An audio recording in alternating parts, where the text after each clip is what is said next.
Hello again. I came across this tin in the cupboard the other day. It's a sponge flan tin and it had been years since I'd made one, so I did it earlier in the week and it was absolutely delicious, so I thought I might share this one with you.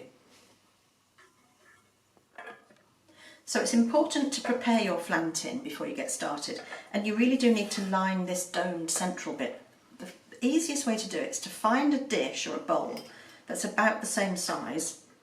Draw around that on greaseproof paper and then cut it out, and you'll have a circle that will fit onto the top of that and make getting the flan out much more straightforward. But before you use it, you do need to grease the tin really thoroughly.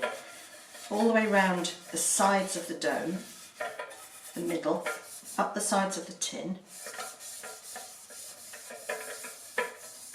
because these are notorious for sticking. Right, there we are, that's that. Now on goes the circle of greaseproof, and just grease that as well. There we are, so your tin is ready, so now we can get on to making the sponge mixture. So to make a sponge flan, you don't need many ingredients. One thing you don't use is margarine. This is a true sponge. People often talk about a Victoria sandwich being a sponge. It isn't, it's a cake with a spongy texture. So for this we have 3 ingredients: 2 eggs, 55 grams of caster sugar, and we start off by whisking that until it is almost white, and then we'll add flour, and that's it, that's all there is to it. So this is going to take a few minutes, be patient. Don't use a bowl that's too wide, you want a bowl that's sort of fairly narrow because it will work a little bit faster. Okay, get ready, here we go.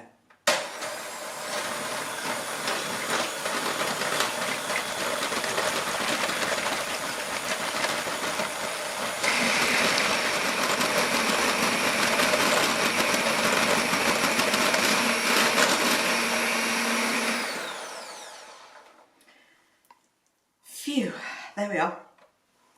That's taken about 3 minutes, and it's changed from just very yellow and runny to being very pale, very frothy and full of air. So I'm just going to take those out of there, get rid of those. Now the next thing we add is flour.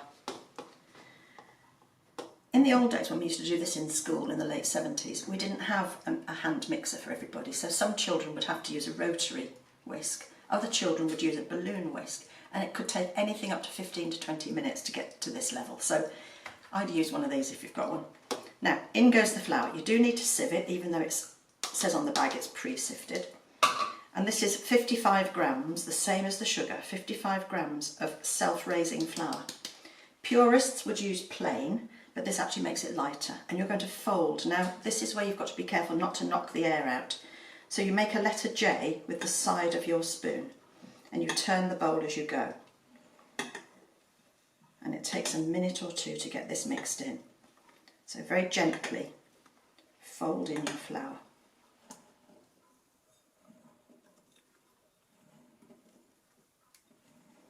You'll know when you've done it because no more pockets of flour will come to the surface.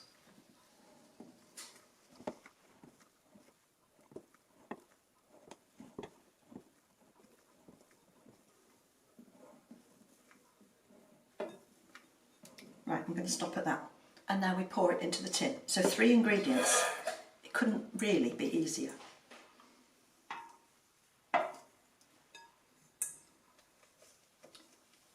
If you find flour, you can just give it a gentle stir in.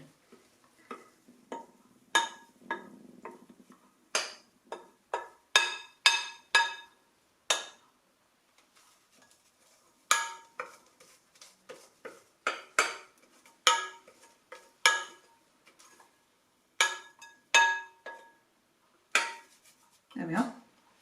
Now that's going to go into the oven.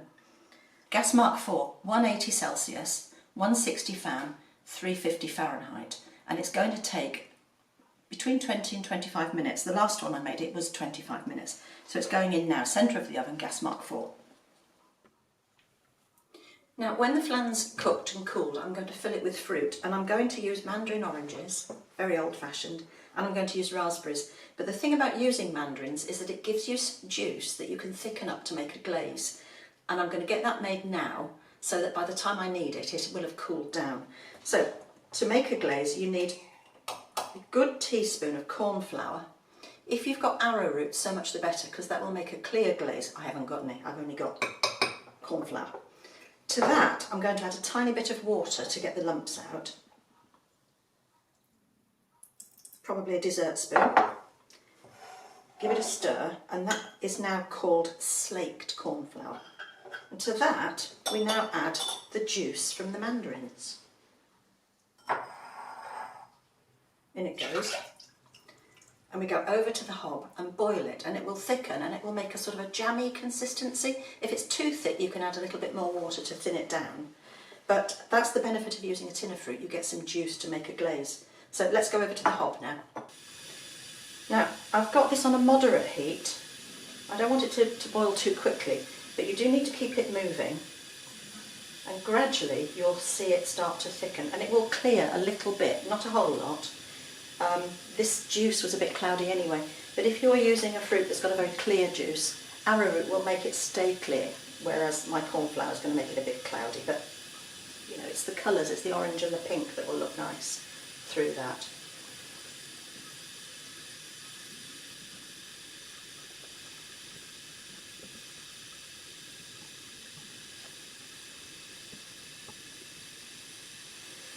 Right, starting to thicken. I'm going to turn it down a little bit, just a little bit, so it doesn't go too quickly and burn. Got a good sizzle on that edge.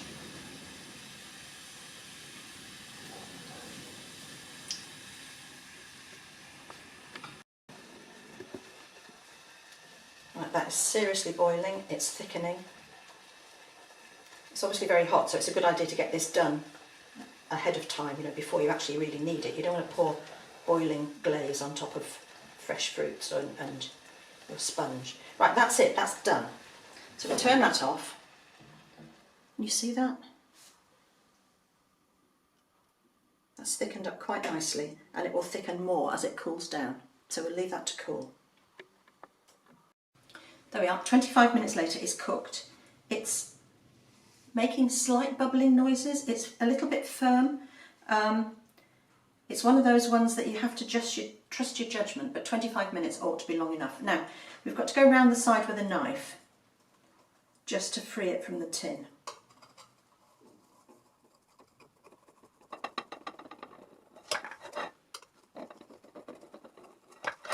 It's very hot, so do be careful. And then, now don't be shocked at this, there's a way of actually making sure it's not stuck. And you flick, you hear that? It's just lifting itself off the tin and landing back down with a little bit of a thump.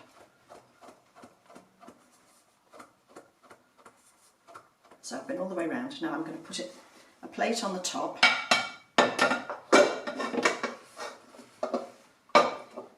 Turn it upside down.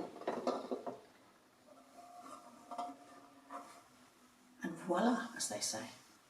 It's not quite in the middle of the plate. I'm going to just move it across. And of course, take out your greaseproof. And leave it to cool before you put the fruit in. But if you're doing this in the summer, just cover it with something. All right, leave it to cool and then we'll put the fruit in. Now, I think that's cool enough to put the fruit in. It's always better to use the back of your hand because the skin is thinner and you can sense temperature better that way. But that's pretty much cooled down. I'm going to start off by putting a row of raspberries around the outside. And this just helps with the colour really. But you can use whatever you like. If you choose to use strawberries, you could make a glaze using thinned down strawberry jam. But this is very, very retro, doing it with mandarins. I'll get one more in there, I think. I have washed them. Will I? Yes, there we are. Okay, now, segments of mandarins. I'm going to just turn that around as I go. You get the idea. You've got just a enough to make it moist, because it is a true sponge, it can be a bit dry, and so fruit like this helps just to make it a little bit moister. And I'm going to serve this with cream tonight anyway. Let's find some more decent bits. Put that one in there. This enormous one can sit in the middle like that. Fold it up. There we are. And now for the glaze. Now it's cooled down, it's thickened, and the best way to do it is to drizzle it over the top with the help of something like a teaspoon, and it can be running down the raspberries, which looks quite nice.